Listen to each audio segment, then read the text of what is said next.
Good evening and welcome to the June 13th, 2023 study session of the Olympia City Council. For the record, we have a quorum this evening with council members Parsley and Cooper excused and Mayor Pro Tem Gilman excused. We have one item on tonight's agenda. It's actually a briefing. There will be no decisions this evening, but we are going to be getting updated on the Capitol Mall Triangle sub-area plan. And if for a little context, back in 2014, the Olympia City Council approved a comprehensive plan that was 4 or 5 years in the making. And it's time for us to be starting to revisit that. That's a whole other meeting. But one of the things that came out of that 2014 plan was to focus on sub-areas, neighborhood sub-areas in our community. And so for this exercise, we're going to be looking at Capitol Mall. And we are joined by our senior planner in community planning and development, David Ginther, who has been leading this process for a year and a half. All right. So I'm going to turn it back over to you, and you can do any other introductions if you want to. Thank you. With me tonight is our CPD director, Leonard Bauer, and Michelle Swanson, senior planner in Public Works. All right. We'll get started here. Obviously, thank you for the introduction on that in the background. This is the Capitol Mall area. We're calling it the Triangle, and this slide shows you why. It's basically the boundaries of this project are Cooper Point, Black Lake Boulevard, and then it's roughly a block north of Harrison. So it does look like an inverted triangle there, hence the name. It has the center of it is the Capitol Mall, and that's the biggest land use there and the most obvious one. As you'll notice, the reddish dots on the map represent commercial and retail, and that is the dominant use in the area, which if you've been out there before, which I thought everybody has, that's pretty obvious. There is a substantial amount of residential, high-density residential, just to the west. There's several hundred apartments there. There's approximately 500 apartment units at the very north end. Those are the yellowish dots. And then there's quite a few apartments and residential, high-density residential to the east. Beyond that is the lower density residential single-family neighborhoods to the north and the east. Also down to the south, just off the map, you can almost see part of it, is the Auto Mall, and then Capitol Medical Center is off the map to the left, to the west there.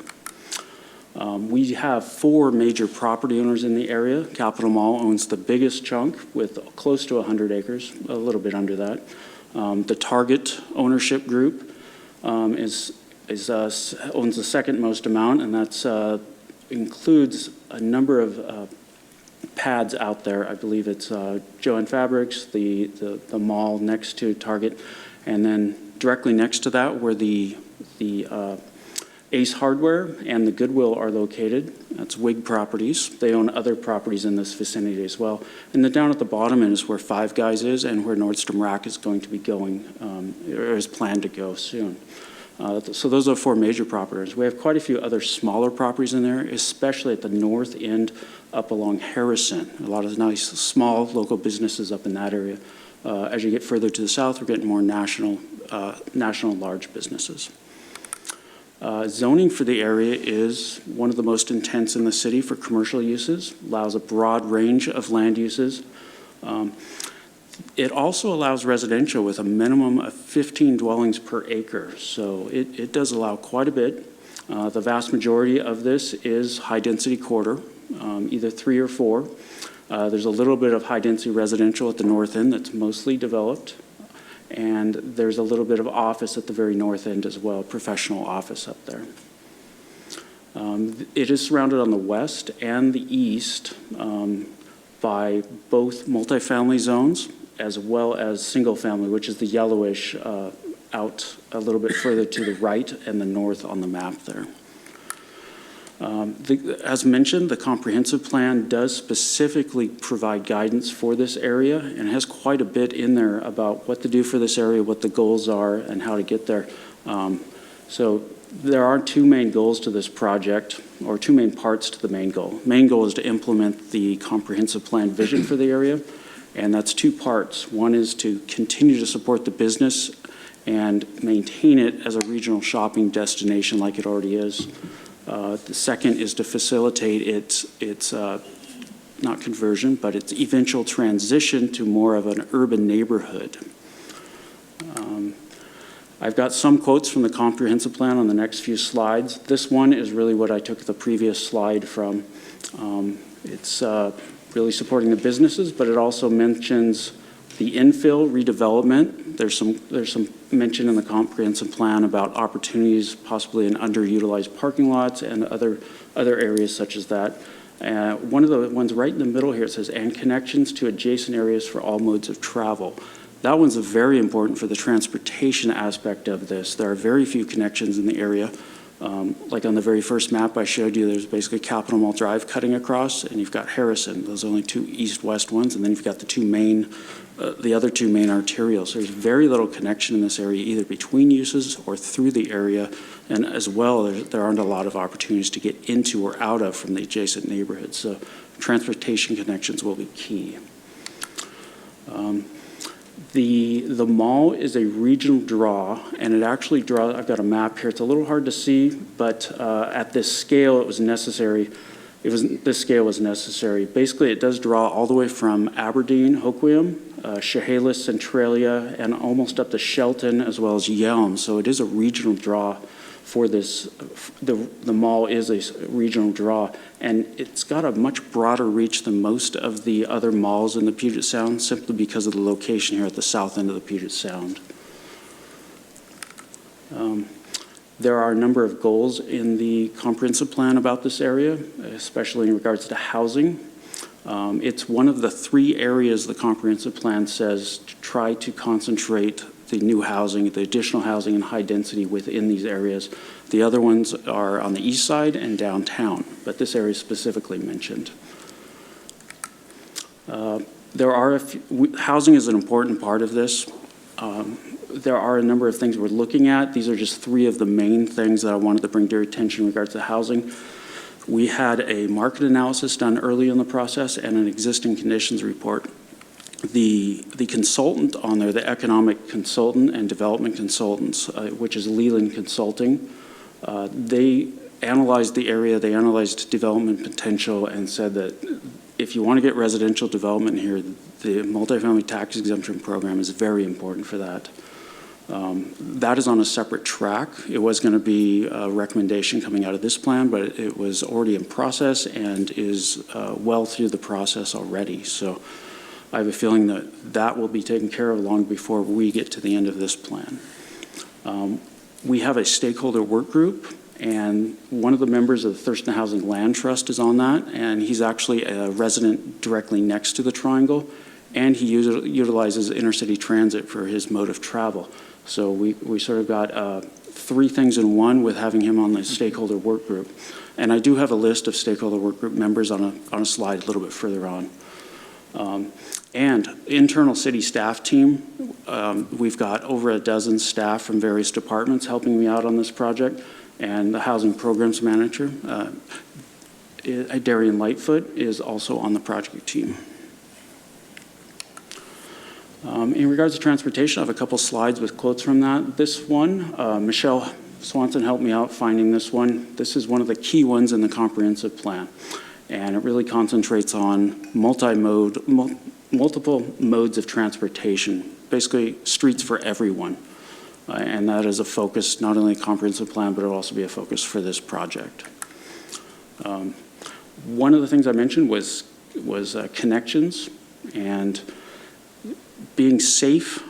Safety is very important to the input we've gotten so far from the public and the community. So safety is very important, and they want opportunities to get into, out, and through the area. Without those, it's going to be difficult to increase the densities and add more people to the area without creating congestion. So this is specific guidance from the comprehensive plan. It needs to make options available, safe, attractive options for alternative modes of transportation.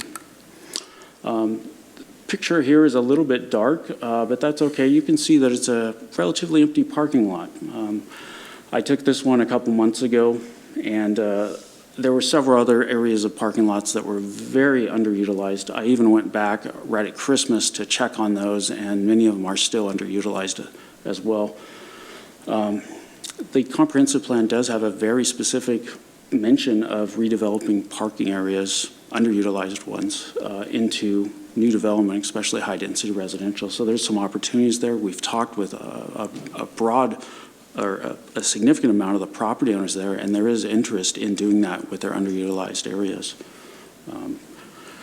Okay.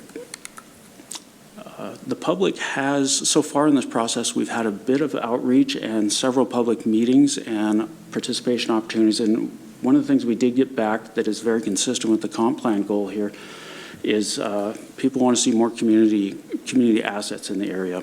People mentioned parks, community centers, senior centers, uses for teenagers and students.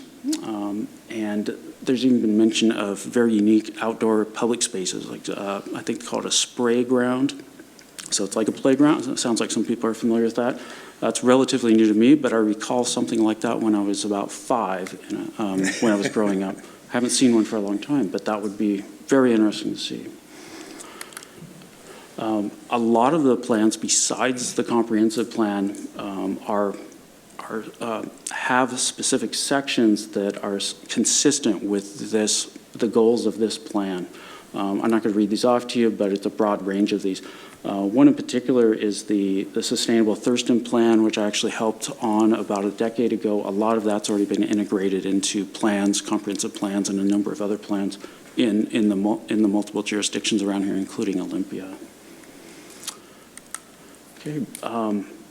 I have a complete list of the outreach and participation opportunities that was included in the packet. I hope you had a chance to at least scan through it. There'll be a quiz later on that. No, okay. I did want to hit a couple of the highlights. We've had some very good community meetings. We've had 2 major community meetings, an open house and a community meeting last fall. That gave us a lot of good information and input from the community. We've had a couple of stakeholder work group meetings. Once again, I'll show you the list of that in a moment, of membership of that. The consultants and staff have done a lot of interviews with stakeholders, including, excuse me,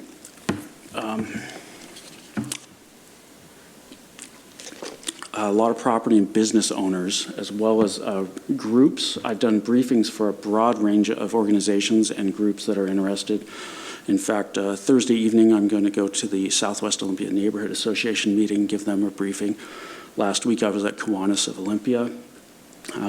Before that, it was Economic Development Council, Thurston Chamber, and so on. It's in that document that's attached to the staff report. We did do a special outreach and meeting with the Capitol High School Climate Club. That went over really well. They had some really unique ideas, not in a bad way, very good way. It was good to see their viewpoints on things, especially since the future of their community, they'll be the ones living in it. And of course, we've got all the other things in the background, the webpage, social media, the e-news. I'm doing once a month e-news and parties of record emails going out now to keep people up to date as we're moving into a more busy part of the project. Stakeholder work group. We have approximately 14 people on the stakeholder work group. Here's some representation of where these people are coming from. I tried to get a lot of organizations that would represent a broad range of the community, such as neighborhood associations. We have the library because they're in the mall there. They've actually said that's their busiest library in the area. Intercity Transit, key partner on this.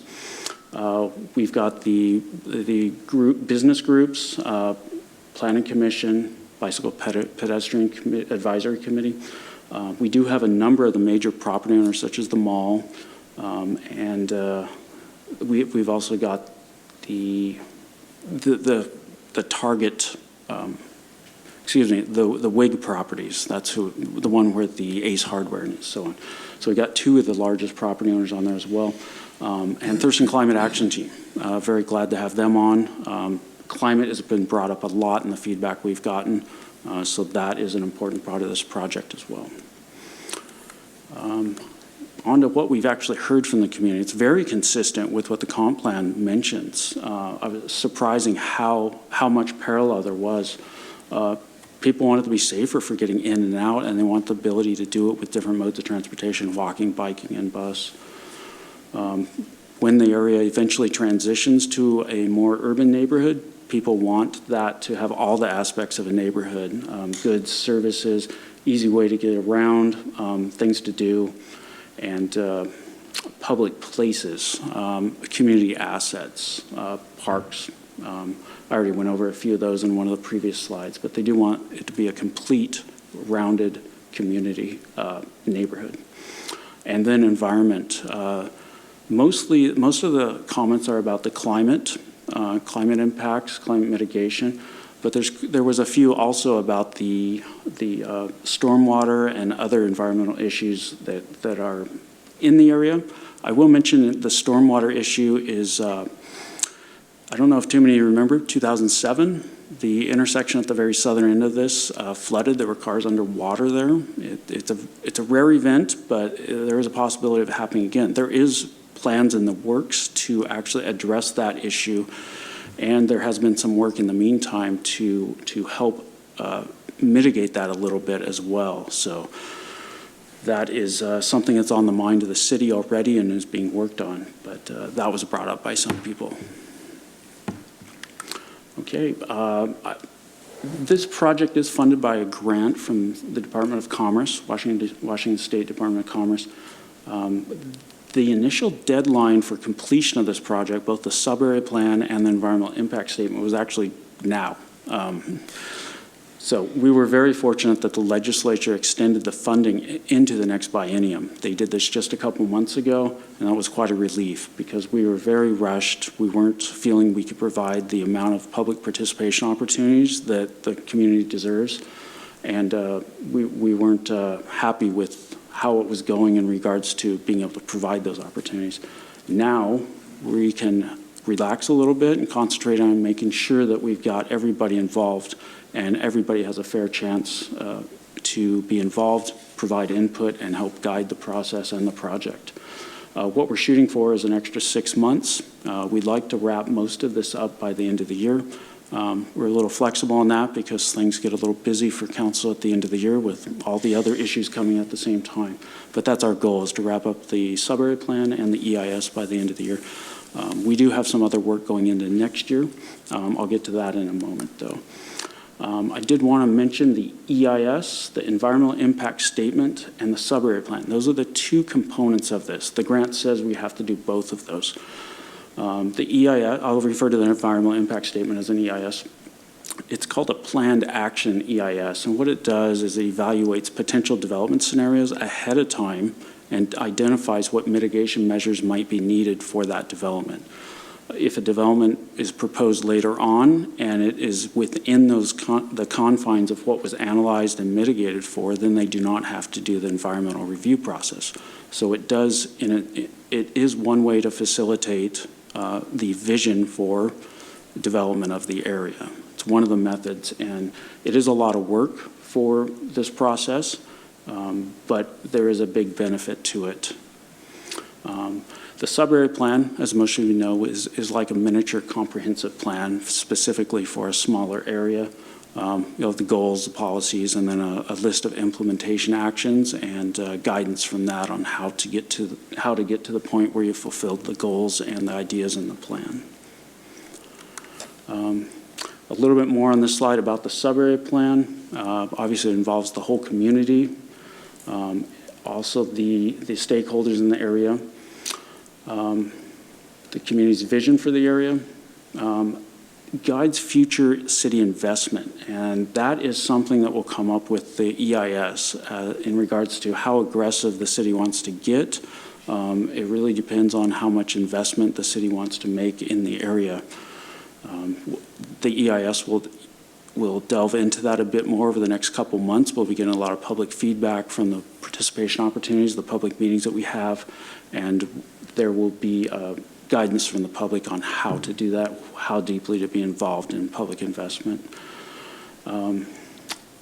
The last thing there, the last dot on the list, bullet point, once there's a specific plan for an area, people know what to expect when they go to develop. They know what to expect in the future as development occurs. So it really helps with predictability of the area, and it provides the public with a good idea of what the city wants for the area and what they should expect to see.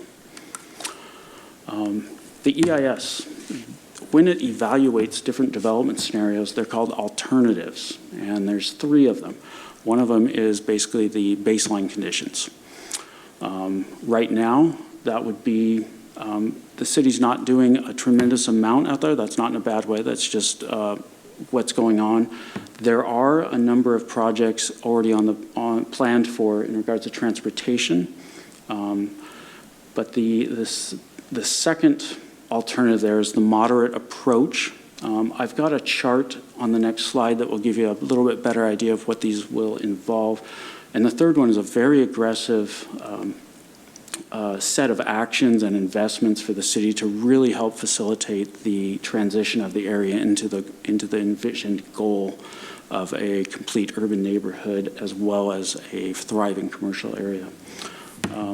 Over the next couple months, we're going to have a lot of public participation opportunities to help refine these and figure out which one is the most appropriate, which one the community wants to go forward with. And it can be a mix and match, so you're not confined to just what's in the list for these.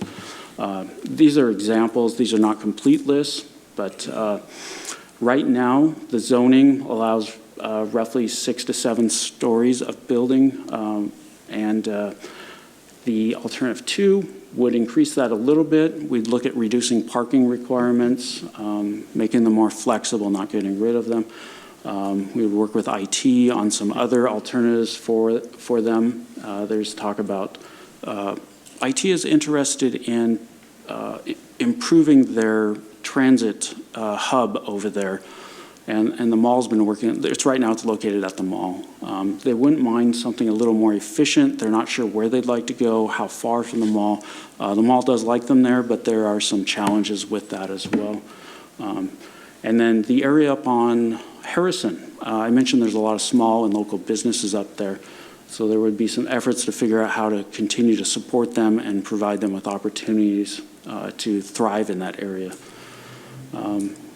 Let's see, the third alternative, the most aggressive one, would allow up to, potentially allow up to 14-floor buildings. We did mention this in the first community meeting last fall. It got a lot of attention, rightly so. That's a big difference, going from 7 up to 14. A little background on that. The consultants looked at the height limit now, and if it's pretty much if you get to about 8 floors, you're within the. Maybe I should rephrase that. If you get above 8 floors, a lot of building code requirements kick in, and it makes it much more expensive to build. So 8, 9, 10 floors are very expensive buildings to do. If you get up to 11, 12, and so on above that, then the return on investment makes it worthwhile. That's why you don't typically see a lot of, nowadays, you don't see a lot of buildings that are 8 to 10, maybe even 11 floors. You'll see ones above that, and you'll see ones below 8. That's why there's a little bit of a gap there. So that's one reason for the 14 floors. The consultants said that they do not expect to see anything like that in the near to midterm. They said there's a possibility at the end, nearing the end of this planning period, which is 20 years. They said you don't have to do it now, but if you do it now, then you don't have to change that later. The market will really drive when that occurs, if it does. A lot of the other things there were similar, like the parking requirements, the bus accommodations and improvements. There are some other additional things about community centers, libraries, and then investments, city investments in green stormwater infrastructure. That's what GSI means. And then a lot of the aspects of placemaking, which is the consultants we have, Makers are the lead consultants. That's actually their main focus is placemaking, hence their name Makers, makers of placemaking. I'm going to move. Yes, certainly. Sorry, for the record, Leonard Bauer, Community Planning Development Director. Just want to acknowledge the council's action at their last meeting. Already accomplished one of these actions of reducing the parking requirements, actually eliminating them in this area. And of course, that still needs to be adopted in ordinance form. But so we're well on our way. All right. I did mention that the project is funded by a grant. It's a $250,000 grant from Department of Commerce. And the name of it is called a Transit-Oriented Development Implementation Grant, which just rolls right off the tongue. But it does tell you the focus. Focus is on getting development that can benefit from having transit and is supported by transit. So high-density residential near transit, that's what it boils down to. We are approaching halfway in this process.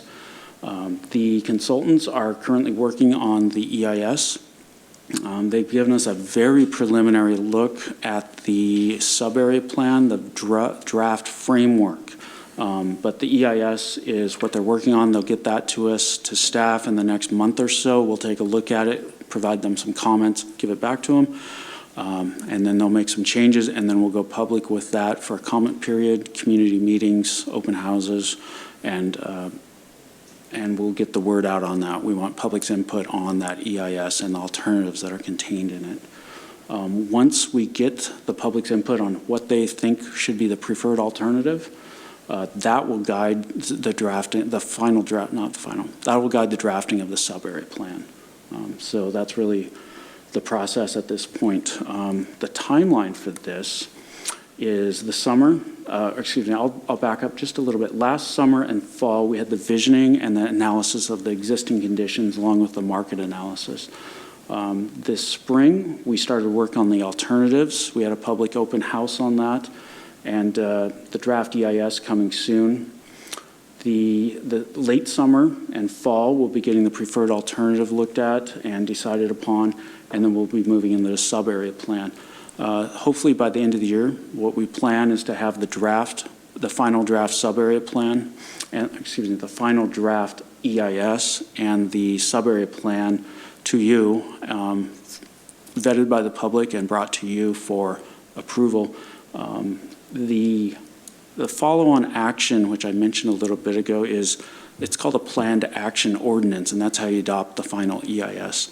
To do that, you have to adopt the mitigation measures. Now, the city has many of the mitigation measures already in place: the environmental review, the environmental requirements for stormwater, trees, transportation, all sorts of things.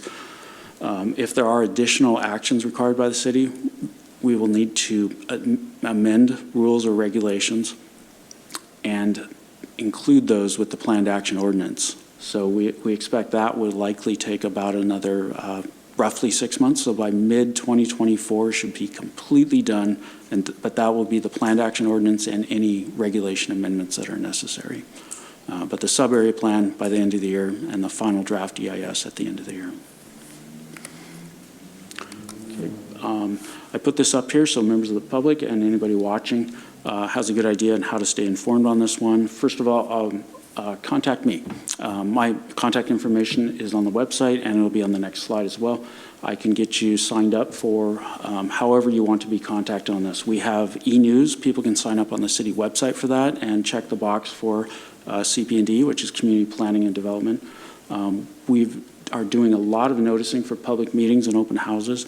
On that outreach sheet, or the public outreach sheet that was with the staff report, it does describe some of the efforts we did with one of the community meetings last fall. We actually did about 3,500 paper mail-outs for that to all of the residents within, in and near the sub-area, including all the addresses of all the businesses, all the individual apartments, and so on.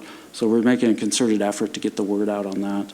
The Engage Olympia, we have a page on there as well. And then, again, contact me directly, call or email, and I can get you taken care of. So that pretty much rounds out the staff report on that. Thanks, David. That was a lot of information. It looks like I got a question from Councilmember Nguyen. Yeah, hi, David. Hello. I'm not sure if we met each other before. Do you know? You welcomed me when I first got here via email, so I appreciated that. Oh, thank you. Yeah, I probably put some emojis in there. I'm a fan of those. Yeah, well, it's nice to, meet you. tonight, and also already get a glimpse of, what you've been doing. And it seems like you sure have been doing your due diligence here. Bless you for even thinking to drive into the mall parking lot during holiday hours. But it sounds like there was some idleness there, right, in the parking lot, or some unused space. So I was kind of surprised to hear that. I appreciate the presentation very much. I find it very informative. And I also do appreciate when folks, add a little joke here and there, because it definitely helps me stay focused and in good spirits. So thank you for that. There's really, just as you said, a really clear concerted effort here with public outreach and in various forms. So I'm curious, there is a clear slides about what the public is interested in, like more community spaces, that type of thing. I'm curious about any trends as far as concerns that people had, and then kind of a follow-up question to that would be, when their concerns were expressed, along the way, how were they considered, and do we see it incorporated here? And maybe the alternatives is a response to some of the feedback from community, but could you talk a little bit about that? Certainly. I'll go back to that slide. Let's see. Boy, it's a ways back. Oh, is that it? There we go. Okay. This will help me a little bit. We did get a lot of concerns about traffic congestion in the area. That's one of the things. People said that the area is high speed, 35 mile an hour is the speed limit, but things go a little faster than that. Some of the crossings are challenging for people, as well as the motorists, making sure that they follow the rules for those crossings. It's not so pleasant to walk along some of the sidewalks when you're right next to that traffic. Very valid concerns. I was out in the area walking around, putting up public notice signs, and I experienced it firsthand as well. Instead of just driving into the mall, I actually was out walking around in a number of spots. So firsthand experience. What we're going to do about that, and we appreciate these, what we did is we had a public meeting, and then we had a scoping comment period for the EIS. So we actually got 100 written comments during the scoping period, and many of them were in regards to the transportation issues. What we did with those is we drafted the alternatives from those comments. So it gave the public a chance to say, these are the issues we want to address that we feel are important. So transportation was the first one, transportation safety. I'm sort of looking over to Michelle just in case she sees that I made a misstep and needs to jump in to clarify something, but hasn't happened yet. So let's see, I'm trying to think what many of the ones, safety in regards to general security and safety. People wanted to make sure that the area develops in a manner that it is conducive to being able to walk around and feel safe and secure in your own neighborhood there. We actually have the police department representative on the internal city staff team, and the consultants are well-versed in, it's called crime prevention through environmental design. I see some nods, you're probably familiar with that. So that will be integrated into the sub-area plan when we get that going. Let's see. I'm trying to think what else there was. Off the top of my head, I'm having a problem thinking of some of the other concerns. There was housing, affordable housing, very big concern for people. So we're really focusing on how we can work on that through this project. There's a lot of citywide initiatives and programs, which our staff, Darian Lightfoot and her staff, are working very diligently on. A lot going on in regards to that. Some of the things we can focus in on this area include how to encourage housing in specific areas, how to make it more feasible to do it. The more feasible it is to do a project for market rate, the more feasible it is for affordable housing developers. The city also does own a couple of properties out there. We don't know at this time what the future holds for those properties. There is some talk of transportation use for those for a connection. There's also interest by other departments, even the housing department in those, but we'll see what the future holds for those in particular. The city has done a number of projects I've seen that city owns a property and works in partnership with a affordable housing developer, and those have been very successful. It's a lot of work to do those, and it's a big undertaking. So we don't see those going in by the dozens, but they are being done. Can you think of a few other things that might have been mentioned at the open house? Yeah. I'm going to turn yours off. There we go.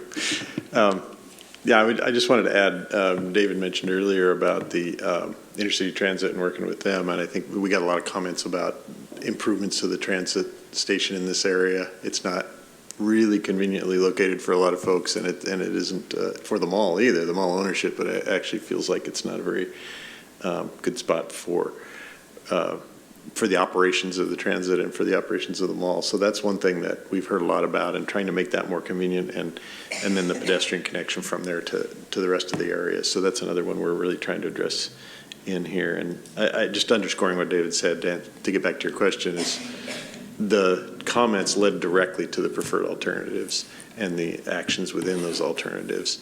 And as we put those, or excuse me, not the preferred alternatives, but the 3 alternatives, and then we'll lead also to the preferred alternative as we get more comments. So, I mean, we're trying to make as direct a connection as we can. And in an EIS, the way that process is set up, you literally have to do that. You have to write down all the comments, how you responded to all the comments. So that response to comments will be part of this before we're all done. I've got Councilmember Madrone, followed by Councilmember Payne. Thank you so much, David.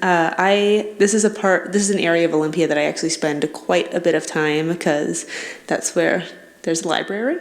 My yoga studio is over there. It's nearby my house. There's a lot of services in the area that I use, and I really love this part of Olympia. I do, even though there's a lot of improvements that can be made, and I think that this is a really, really fantastic opportunity to really reshape that area, retain the things that are working well, and figure out how to do some things better. I've actually got quite a few things on my list too, so I'll maybe mention a couple of things and then pass it off and come back around. But one of the things that comes to mind for me is adaptive reuse of some buildings, whether it's vacant commercial, but I also think about this Department of Licensing buildings that are at Black Lake Place. There's like 10 people working in those 3 buildings right now. Is this like buzzing a bit?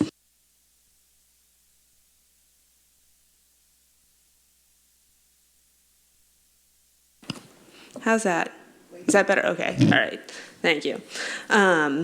So I think about adaptive reuse of buildings, and particularly those. I spent some time last week walking around the whole area and taking pictures, and so I could be prepared for this. And I just noticed that those buildings in particular could be used for something else if the state is, I don't know if they're the owners of those, but if they're not going to have people working there, like what else could they be used for? And there's some other vacant buildings around the way. I think the area where Nordstrom's is going to be moving in. There's other storefronts in that area that are empty. Other strip mall areas as well. Yep. And then we talked about. Leonard brought up parking minimums, and we did take action last week to move to eliminate residential parking minimums in that area. And I'm so glad we did, because as we were walking around, as I was walking around there last week, there is just so much blacktop that is not doing anything. And it makes me wonder, and there's a question in this for you, about commercial parking minimums. And have we required all the parking that is there? And does that mean that we're going to have to do some code changes around commercial minimums to address the overabundance of parking that we have there? Yes and yes. Yeah, for example, the mall has roughly 2,800 parking spots, and that's the requirement. That's the minimum they'd be required. So they can't take any away to do if they wanted to, or it was feasible for them to redevelop part of a parking lot that they don't use very much, they can't, because they have to have those parking spots. So amendments to the parking code in regards to commercial, making it more flexible for them, is one of the key things here. It does need to be done. It's great that the residential portion got taken care of already, but the commercial aspect of it needs to be addressed, and the plan will have recommendations on that. Excellent. I move that would.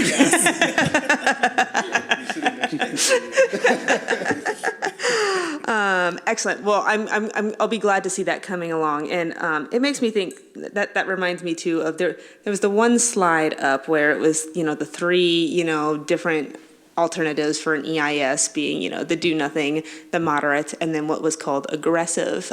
Is that like official language around EISs, or is that like what? And the reason I bring it up is because I prefer the word bold rather than aggressive. So if that's something that we can address, I just think I hear that our council using that word a lot, bold actions. And I wonder, transportation-wise, in the presentation, I know connectivity is a huge issue through there, getting from one place to another just within the triangle. Like sometimes you have to get in your car, drive all the way around where you could have easily walked or biked across, but there's no connection. And so I'm hoping in the implementation actions component of this, there's either some clear low-hanging fruit that we can do to increase connectivity now, or an action that we do additional planning around transportation. And I have a question in this too. I saw mention of Harrison and Capitol Lake Drive, but I'm curious about I didn't see Black Lake Road or Cooper Point mentioned, and I wonder about are those roads part of this study? Are we looking at connectivity in the surrounding area at all? Are we talking about access management into and out of the triangle? Yes, we are. Those roads are included. There are a number of smaller projects slated for those roads. I might let Michelle expand on that in a moment. The connections between the neighborhoods and the core area, we got a lot of feedback from people saying, I have to get in my car to go from my neighborhood across the street to get there. So there's a lot of interest in people, there's a lot of interest from the community in making accessibility for all modes of transportation into and as well as through and in between uses there. I have, as an example, I have seen other sub-area plans. I worked on one where we actually, part of the development requirements that were implemented as part of it said when a new development goes in, you have to stub out to your neighboring property, whether they use it or not at this point. And that allows people to get from one use to another without having to go onto the street. I was in the sub-area at one of the businesses about 2 weeks ago, and to get next door, I had to go out to the Capitol Mall Drive. Then I had to go through the light. Then I had to go down to another light, and then go in. So I couldn't go next door. I had to go about a block, roughly, through all the traffic and the two lights to get next door. So those connections between uses are very, very useful and quite helpful as a whole if you get more of them over time. Connections to the existing neighborhoods nearby, that's. I think there's several projects. I'll let Michelle mention that. Go ahead.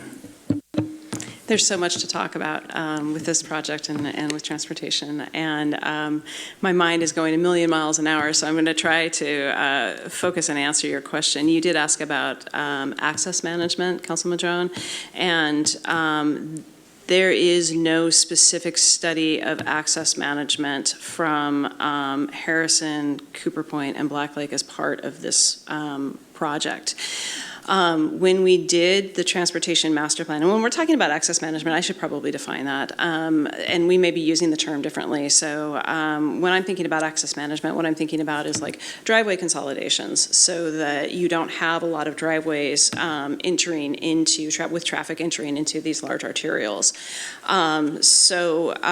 We do have some standards already in our engineering, design, and development standards with new development to require, that sort of consolidation. So with redevelopment, that does happen.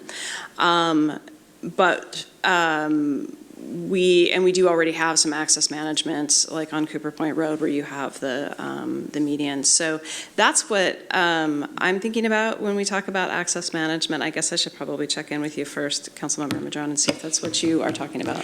Yeah, I think yes, and I also think about it more broadly too. How is the road designed so that you can easily get in and get out? So not just the consolidation of driveways and entrances into the triangle, but in some areas, like on busier roads, like you can only turn right out of a parking lot or out of a driveway to get onto that, and so you don't have a long line of cars with one person waiting to turn left to get onto a busy road. So yes, what you're talking about, but just also generally, how do we redesign or reconfigure the transportation system so that we don't have lots of people making risky decisions to try to get out onto the road they're trying to get onto. Okay, I think I'm hearing your question a little more clearly. Thank you. And by the way, I didn't state for the record, although I think I was introduced earlier, Michelle Swanson, Senior Planner in Public Works Transportation, and I have been on the staff team for this project. So some of the things that we're looking at in terms of improving bicycle and pedestrian access to the Capitol Mall Triangle area is we did a full review of the entire transportation system when we did our transportation master plan, which this council adopted in 2021. And we have a host of improvements identified for this area. And part of that process was to do a rough financial analysis of the projects that we could get done if our funding remained the same for the next 20 years. And so those 20-year projects are feeding into this process because this is a 20-year planning process. And so we do have several crosswalk improvements planned around the triangle on Cooper Point Road and on Harrison and maybe on Black Lake, but we'd have to check the map. So that would be improving access to the Capitol Mall Triangle from the surrounding neighborhoods for pedestrians. There is also an enhanced bike lane planned for Capitol Mall Drive that will then ease access into the area as well. And we have a number of safety improvements around the triangle that are planned too. So those are all things that we are have already identified in a previous planning process and that are feeding into this planning process. What this process has is allowing us to do is to really look within the triangle itself and to look for ways that we can increase the permeability within the triangle. And what that has the capacity, it can be a powerful transformative process for this area because it, by improving street connections, and these are connections that would happen with new development, our street standards have changed a lot since this area was initially developed. And we now require bicycle and pedestrian facilities with, with all of our streets to varying extents. So by increasing street connectivity, what we'll be doing is creating more through routes through the area as well. And these are all things that we are expecting to happen with redevelopment. And that's what this gives us the opportunity to do, is to set that up so that that is the preferred approach. How tight that grid will be and the specifics of that grid, they will not be determined until we have a preferred alternative, and then we can make sure that we're reflecting what people have said that they want to see out there. So I'm not sure, I mean, that was kind of a word salad. I'm not sure if this really gets to your concerns or not. It does. It's a word salad in a language that I speak. So, yeah, I think one thing that I'm curious about is, like, you know, we have our current funding for transportation planning, which we know is quite limited. But there's also, like, when redevelopment occurs, there is, you know, do traffic impact analysis, and then the developer is actually required to do some upgrades as well. So I'm really curious around opportunities for that, and also just generally with, like, wayfinding. Like, when I was walking around there last week, like, I was like trying, you know, first off, I was like over at Big Lots, and I'm like, okay, to get to Capitol Mall Drive, first off, I've got to walk to get across that, I've got to walk all the way down to the light, up and around. But once I had done that, I was like, okay, now what's the best place to walk into Capitol Mall? And I had, like, really had to search for this, like, little staircase, like, you know, you're actually supposed to walk up around Fujiyama, the steakhouse there, and then there's a little, but, like, you know, you really have to search for it. And so if somebody's trying to access on foot, you got people walking through parking lots. And unfortunately, parking lots weren't designed for pedestrians, which is ridiculous because we all get out of our cars and go into where we're going. I've got more to say, but I'm going to take a beat so other people can say things too. Thank you. Councilmember Payne. Yes, thank you so much, David and Michelle, for the presentation. Like Danny, I frequent this area. I live on the west side as well. And, you know, I just have a few questions, one of them being about intercity transit's place at Capitol Mall. So what's interesting to me is that you say it's a regional, that the mall is a regional draw, right? But we have intercity transit that's there on site that's kind of like a direct arrival type of situation. And if we're trying to incentivize using public transit, I'm just trying to understand why we would consider having it elsewhere, or at least not in close proximity to the mall. Intercity Transit is actually on our stakeholder work group, so we have been in contact with them quite a bit, and the mall. So we've been discussing this issue with both of them.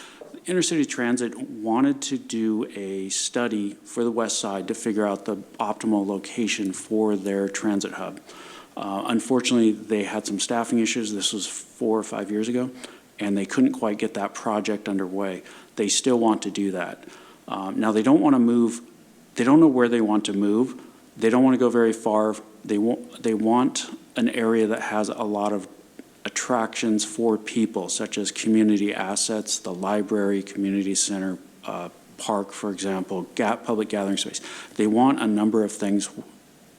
Wherever they go, they want those. And the mall doesn't want them to go very far away either. The mall likes them there. The issue at the mall is the pavement was never really set up, or the roads in the mall were not set up for that kind of weight of vehicles. So it is accelerating the wear on their facility there.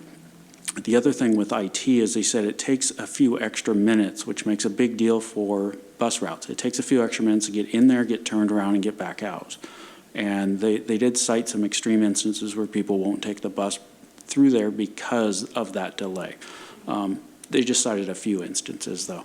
But overall, they'd like it to be more efficient. They need better places to turn around, and they want something near the mall, but they want other attractive things that people will want to be around.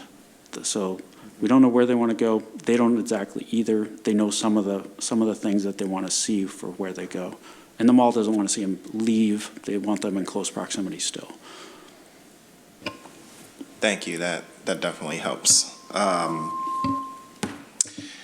I also have a question about affordable housing. So in the equity analysis in the staff report, it mentions that smaller businesses could be impacted by rising property values and high commercial rents within the sub area, which is something I think we all see time and time again, right, with these types of situations. But I was, you know, this is more of a comment than a question. I see that that the public obviously feels that there needs to be some type of affordable housing in the Triangle as well to accommodate those who are working there, particularly in lower wage jobs, retail, restaurant, servers, things like that. But I would actually be more interested in making sure that there is a that is fixed, sort of similar to what we have with the Habitat for Humanity project, where we can ensure that the housing there will remain affordable and that it's not just affordable for a certain period of time, especially if this is an area that's going to continue to grow and develop over the years. I appreciate the alternative slide because I jotted it down before you got there. I said the climate approach is ? Have we figured it out yet?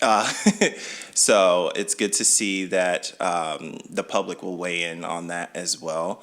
And I agree with Councilmember Madrone that we should find a different word to describe that third alternative.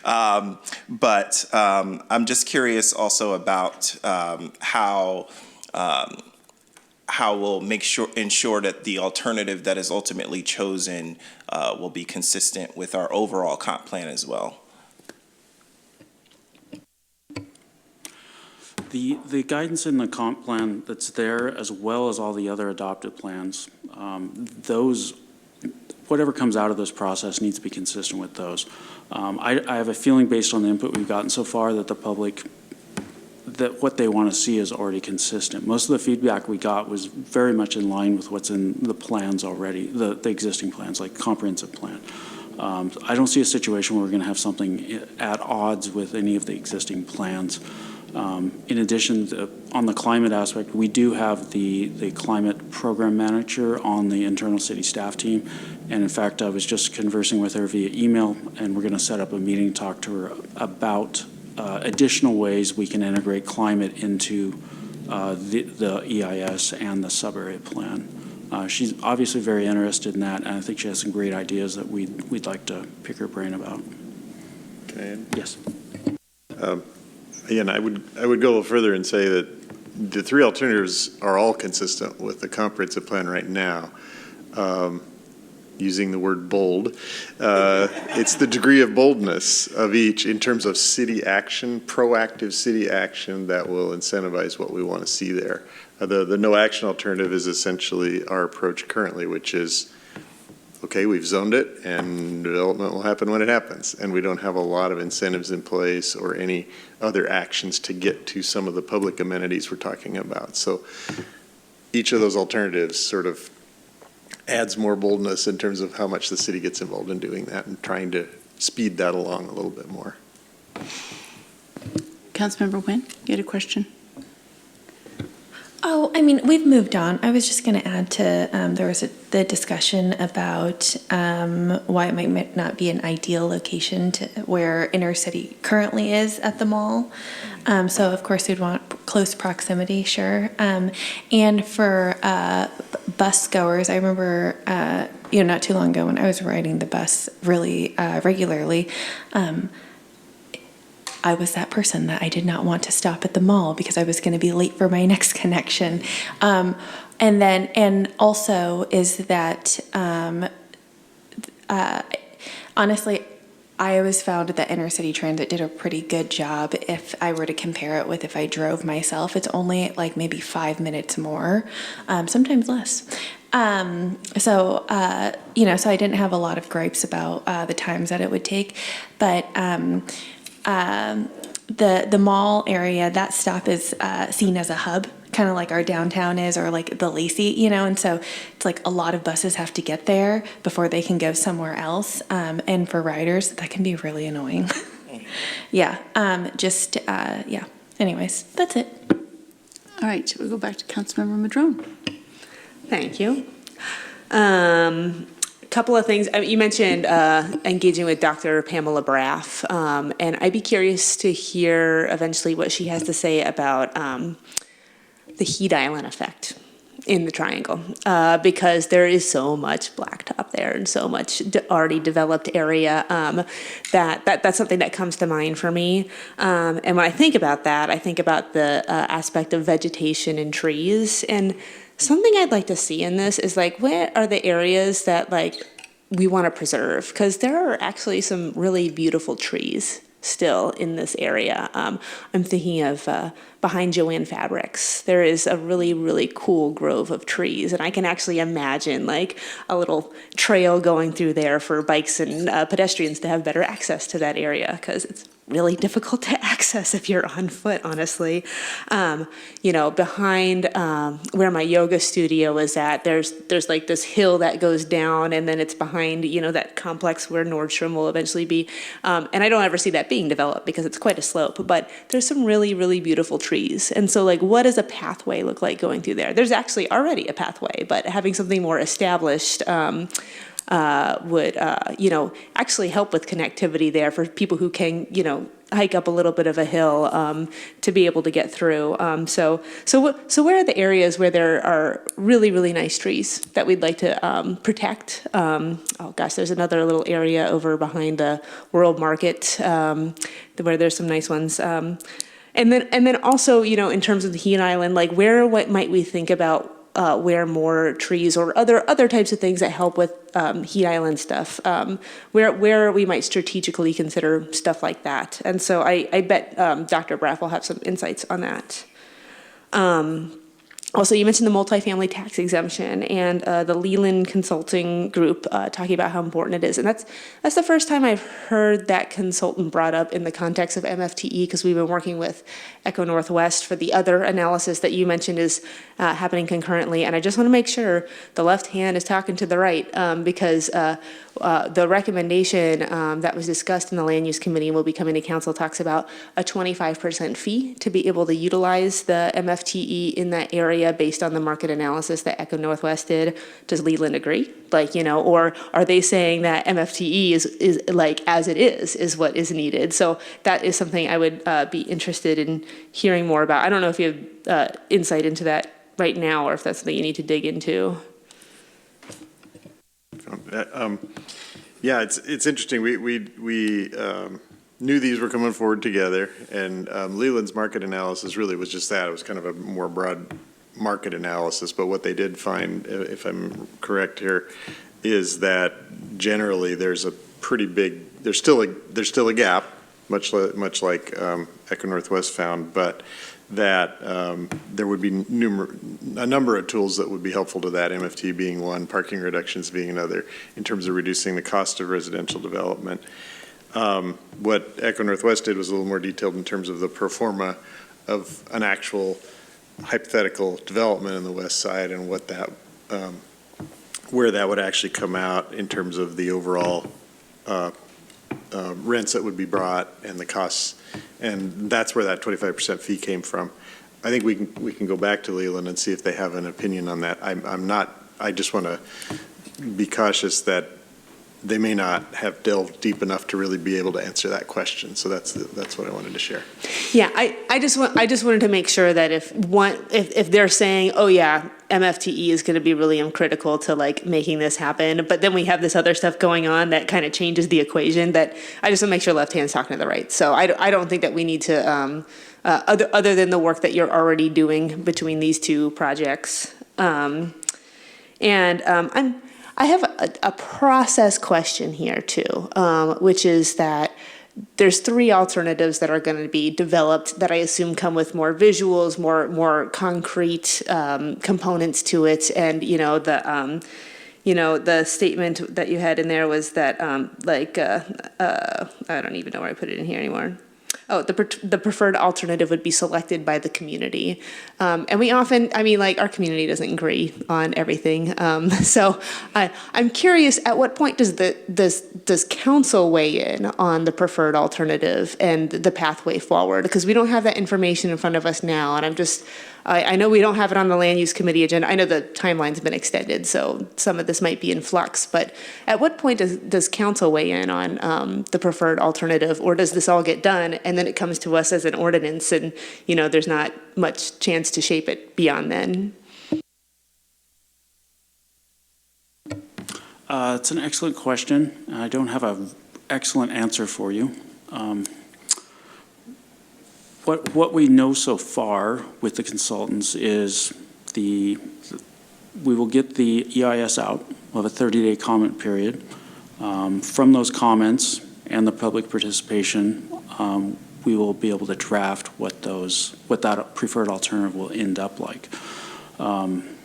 Within that, we did not specify advisory committee meetings or, except for the stakeholder work group, or a council meeting with that. If that's something that we should do, we certainly can add that in there. I see no problem with doing that. Yeah, it makes sense to me to do that. Otherwise, this whole process plays out, and what if like the final thing comes to us and we're like, you know. Like I said, the community's not going to be in one place on this. There's different interests in that area, and that's where the balance of council comes in, the elected folks who decide this. So I don't know if that is you know, something that does come back to the land use committee to be able to give that guidance, or if it comes back to us again. I saw Cheryl nodding, and I saw that you had a comment right there too. So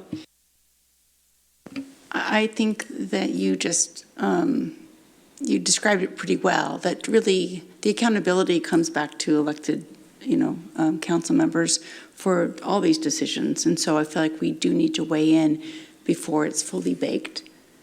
And, we're also charged with looking at the best use of public dollars for the whole community, not just one part of town. And so I think we look at it with a broader eye. And as well, with I think I'm just repeating what you were saying, but I would be prone to think that we should have another briefing before it gets to where we're going to be voting. Is that fair? We all support this, it looks like. Yeah. Just real quick, Rich Hoy, Assistant City Manager. We can work with the staff team to figure out the schedule for when this will flow back to council. That makes a lot of sense. The other part of it is we're missing 3 council members too. So it'd be nice to come back when we have a full team to look at it. All right, do you have to keep going?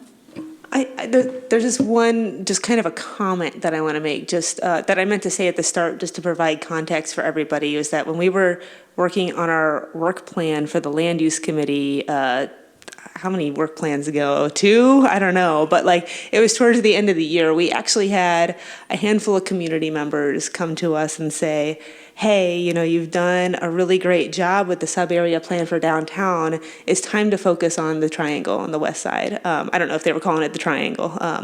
I want us to call it the triangle. Though after seeing your presentation, I realized there's also a triangle on the east side, and it might get confusing. Anyways, but this whole process is the direct result of people coming to the land use committee saying, hey, we want you to prioritize this. This is an important area. There's a lot of potential, and right now there's no clear vision. And we put it on our to be scheduled list for land use, saying we'll figure out when we get to that. And then this grant opportunity came along, and staff jumped on it and helped move this along. So just context for you all, this was actually a direct request from folks in the community to bring this forward as a priority. So I just wanted to provide that context. Can I add the rest of the story? Which is that we have several of those people some on the stakeholder group and others that David is working directly with. What are they called now? They gave a name to themselves and I can't remember. Community Visions? Community Vision Group. Yeah, the Community Vision Group. The members of that we've been meeting with regularly, as well as having a membership on the stakeholder group, correct? Yeah, so we're following through with those same folks. Great. Well, I've got a few things that still I think are worthy of asking. Looking at the map and the different ownerships, and then you've got a city and our, streets that we own and our sidewalks. So there's a lot of moving parts and maybe different priorities amongst all those different stakeholders. You're dealing with them. So the big, the big, dog in this case is the mall ownership. And do you know where the ownership is based out of? Is it Chicago? It's a mix. We have met with them several times, and we continue to do so. We need to schedule the next one with them in the next month or so as well. Okay. I actually met one of the owners who flew in from Israel. The ownership group has changed. Most of it is their management group, which manages several malls around the country. And I think they're Midwest. I think they're in the Midwest. I can't quite recall. I thought it was Chicago because they were in a different time zone when we were meeting with them. Yeah, because I remember meeting a couple years ago with Mike Reed and possibly you, Leonard, and with the ownership that flew in. I believe it was from Chicago at that point. Anyhow, they seemed very amenable to what we were trying to do as far as re-envisioning what a modern, bold vision is for these large retail centers. So do you still feel like they are willing partners? Yes, very much so. They're very interested in having more possibilities to do things with their property, exploring options. We've talked with them about the redevelopment of parking lots, which they said they're very interested in. They said they haven't done residential development on their other malls yet, That was my other but they question. are interested in it. They're not residential developers, so they'd probably be working with another group to do that. Now, the Target ownership, we've met with them a few times as well. They do own other malls around the area, like South Hill Mall in Puyallup, for example. Another mall that they own in a very different location, another state, they said that they did redevelop part of their parking lot into a high-density residential development, and that worked out well for them. So they do have a little bit of experience with that. Okay, so as far as reducing parking, we just went through a pretty intense exercise around residential. Do you feel that they would be amenable to us maybe fast-tracking, maybe in just the triangle reduction of minimums for commercial? Would it be simple? We want simple. Different question. The feedback we've gotten from them is they would very much so like reductions in the parking requirements. They want more flexibility. Most of them cannot do anything without that amendment, without those amendments. Okay, well, that's news to me. I didn't know that until tonight, that we potentially have that card that we can play with them. That would be, I think, pretty low-hanging fruit, really. So they're willing partners. They're willing to give up some parking. I guess you kind of already answered this. Would there ever be a vision, or has that been discussed, maybe building on top of the mall with housing? They're cautiously interested in redevelopment. They're not experienced with it, but they like the idea of possibilities in the future for redevelopment. And we did meet with them regarding connections through the mall if there was incremental development in the parking lot. And they had some great ideas for where connections could be. A lot of it aligned with the existing routes through the parking lot already. It's sort of a grid pattern in there. And they were very much a positive group in the discussion about redevelopment. They did mention the JCPenney site. They said, That's where I was going. they did say that that's doing fine at the moment, but in the future, they don't know what the future holds for it. Right. It's the same thing with all large-scale retail. We don't know. But that end of the mall certainly seems to be quieter, and it may be ripe for some ingenuity and boldness. So I think we did talk about the comp plan. This is complementary to what's already in place. Will this work be able to just fold into the 10-year update? Or are we going to have to, that would just be for economy of time and effort. It would just be wonderful if it could just tuck right in. Yes, that would be ideal, and that's what we're striving for. Awesome. That's a big chunk of the comp plan, right there. All right, so that's all I had. We talked about green space. Okay, Councilmember Madrone?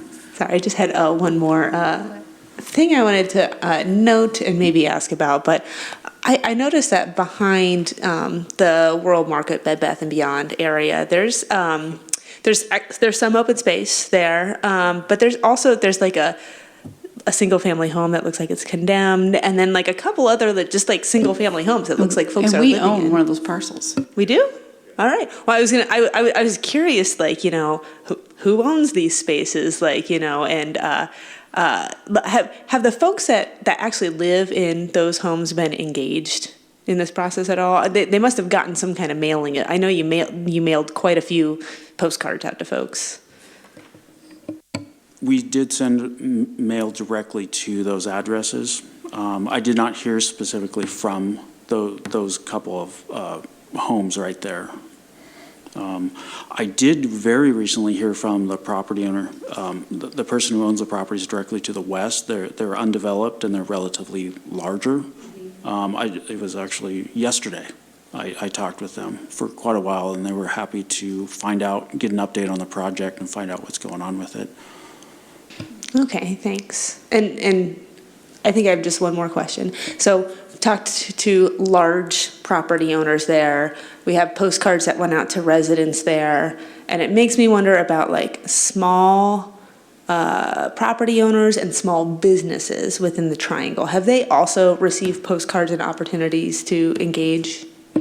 Oh, one of the ways that we're trying to do that is go to and brief organizations that have a lot of members in those areas, like Community Vision Group, West Olympia Business Association, and the Chamber. So I've done briefings at those multiple times. We also have we are relying on those groups to help us disseminate their information to those individuals and those business and property owners.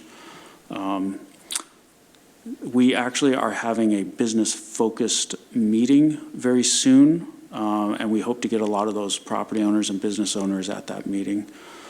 Trying to think, I actually did a personal individual outreach to a number of the businesses. I was able to talk to someone at the Herrick, Fosbury Hair Academy. Fosbury, yeah. Bronze Automotive, the Iron Rabbit. I was able to talk with those individuals. So that was very helpful to get insight into the local business owner mind and what their concerns and needs are. That's helpful because there are quite a few small businesses in the whole Triangle and even within the mall. I feel like I could just go on and on and on. David, maybe you and I just take a walk around the Triangle sometime, but I'll stop at that, and I'll follow up with you with any other thoughts, ideas, and questions that I have, because I really do love this part of our community, and I'm very, very excited for the future and this work that you're doing. Councilmember Nguyen? David, please take that walk during work time. I'm imagining like Councilmember Madrone riding her bike behind these big box stores and employee-only areas, just sussing out. But anyways, We need a trash compactor here. I just have a kind of a quick and easy one, and that was actually a great lead up. So, love the more local businesses. And I've been such a fan of the mall having just that more local businesses. I think people don't realize how many local places are actually in the mall. And it seems like they've really embraced them.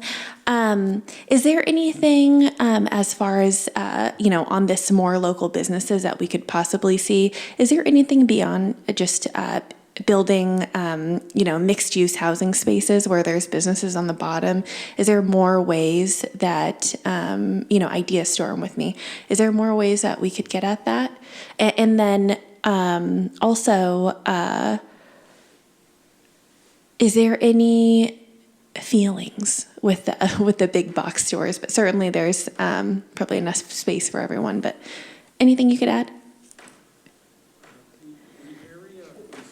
The area up along Harrison that's where most of the small and local businesses are currently. I hesitate to use this term, but I can't think of a better one. It's almost as if it's an incubator area for up-and-coming businesses or beginning businesses.